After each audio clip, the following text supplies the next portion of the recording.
ಹೊಗೆ ಕಾರುತ್ತಿರುವ ಬಸ್, ರಸ್ತೆ ಹುಡುಕುತ್ತಿರುವ ಸವಾರರು. ಸಿಂಧನೂರಿನಲ್ಲಿ ಸಾರಿಗೆ ಸಂಸ್ಥೆಯಿಂದಲೇ ಸಾರಿಗೆ ನಿಯಮ ಉಲ್ಲಂಘನೆ. ರಸ್ತೆಯ ಉದ್ದಕ್ಕೂ ಹೊಗೆ ಕಾರುತ್ತಿರುವ ಮಸ್ಕಿ ಡಿಪೋ ಬಸ್.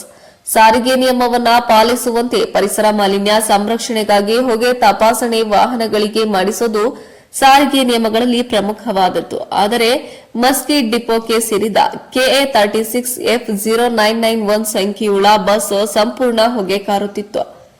ಹಿಂಬದಿಯ ಸವಾರರಿಗೆ ಹೊಗೆಯಲ್ಲಿ ರಸ್ತೆ ಹುಡುಕುವುದು ಒಂದು ಹರಸಾಹಸವಾಗಿತ್ತು.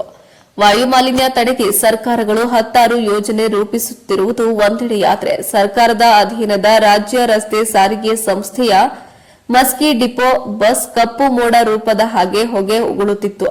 ಖಾಸಗಿ ವಾಹನಗಳ ತಪಾಸಣೆ ಮಾಡುವ RTO ಅಧಿಕಾರಿಗಳು ವಾಯು ಮಾಲಿನ್ಯ ತಪಾಸಣೆ ಪ್ರಮಾಣ ಪತ್ರ ಇಲ್ಲದೇ ಇದ್ದರೆ ಚಾಲಕರಿಗೆ ಭಾರಿ ದಂಡ ವಿಧಿಸುತ್ತಾರೆ. ಆದರೆ ವಿಪರೀತ ಹೊಗೆ ಉಗುಳಿ ವಾಯು ಮಾಲಿನ್ಯ ಹೆಚ್ಚಿಸುವ ಸಾರಿಗೆ ಸಂಸ್ಥೆಯ ಬಸ್ಗಳನ್ನು ತಪಾಸಣೆ ಮಾಡುವವರು ಯಾರು ಎಂಬ ಪ್ರಶ್ನೆ ಎದುರಾಗಿದೆ.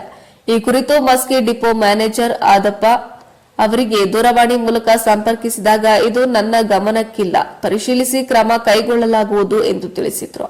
ವರದಿ ವೆಂಕಟೇಶ ನಾಯ್ಕ, ಪ್ರಜಾಪವರ್ ಟಿವಿ, ಸಿಂಧನೂರು.